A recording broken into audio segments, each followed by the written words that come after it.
So some of y'all need a couple lessons on this Houthi situation before you post something stupid on Twitter. And I'm clearly not talking about my followers because y'all are obviously very brilliant for following me. No, I'm really looking at those of you in Congress or idiots blocking traffic when people are trying to get to work, or even worse, blocking an ambulance, who are completely misguided by what you think happened in this US-UK airstrike. And the argument I've seen from several places, but mainly on Twitter, boils down to Biden violated the Constitution by attacking Yemen.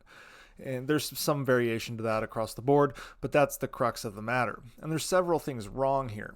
First and foremost is that the Houthis are not Yemen, any more that ISIS is Iraq or Al-Qaeda is Pakistan. They are a terrorist organization, whether Biden wants to declare them such or not, operating in Yemen. The Houthis and the official Yemeni government, the actual government running Yemen, are in the midst of a ceasefire after many years of civil war. The official Yemeni government is backed by a Saudi-led coalition that includes support from the US. Meanwhile, the Houthis, who are against the Yemeni government, are backed by Iran. So the U.S. isn't attacking Yemen, it is attacking Houthi terrorists in Yemen in response to their attacks on ships and troops based in the region from some 27 different countries.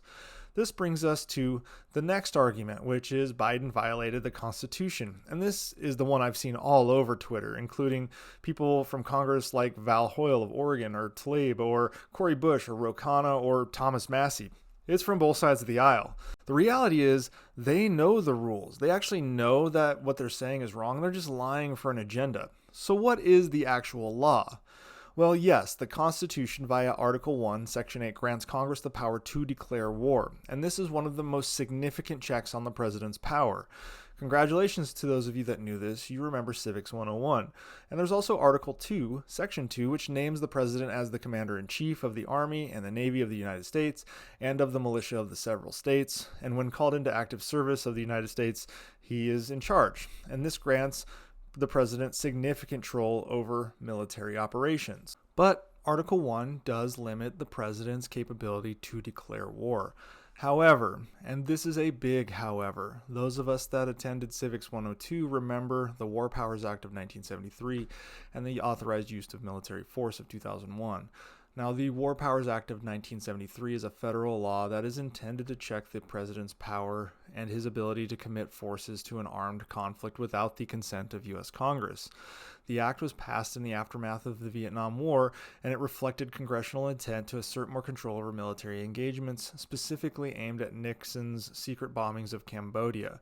But it doesn't prevent the president from authorizing strikes.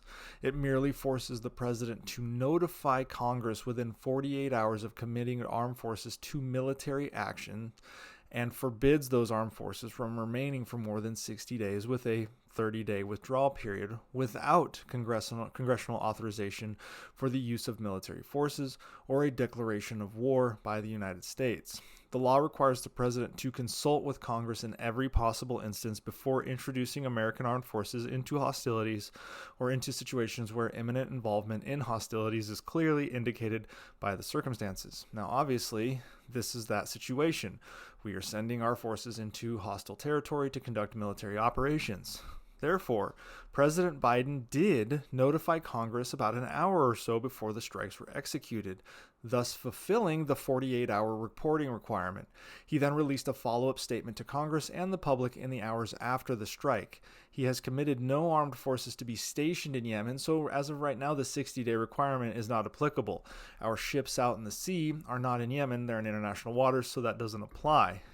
In addition, there is the authorization for use of military forces of 2001, which came after 9/11 and is still in place despite repeal attempts. There are key provisions in the AUMF that every single president from George W. Bush to Biden has used, and these are provisions that state, whereas such acts render it both necessary and appropriate that the United States exercise its rights to self-defense and to protect United States citizens both at home and abroad.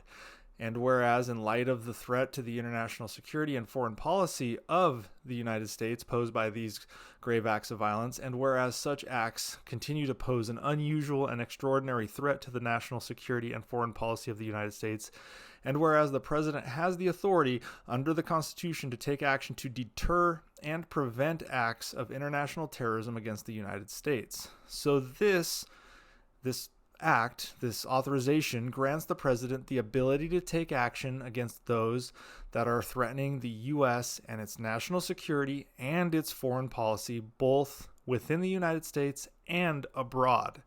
So Biden taking action against the Houthis is not a violation of any law. And if you don't like what you just heard, you don't like the fact that Biden can use the War Powers Act to conduct strikes and then notify Congress, if you don't like the fact that Biden can use the authorization for use of military forces to strike what are perceived threats to the U.S. anywhere in the world, then I suggest you bring it up to your congressperson, because Congress is the only one that can change it. No president, whether Democrat or Republican, is going to give up this power.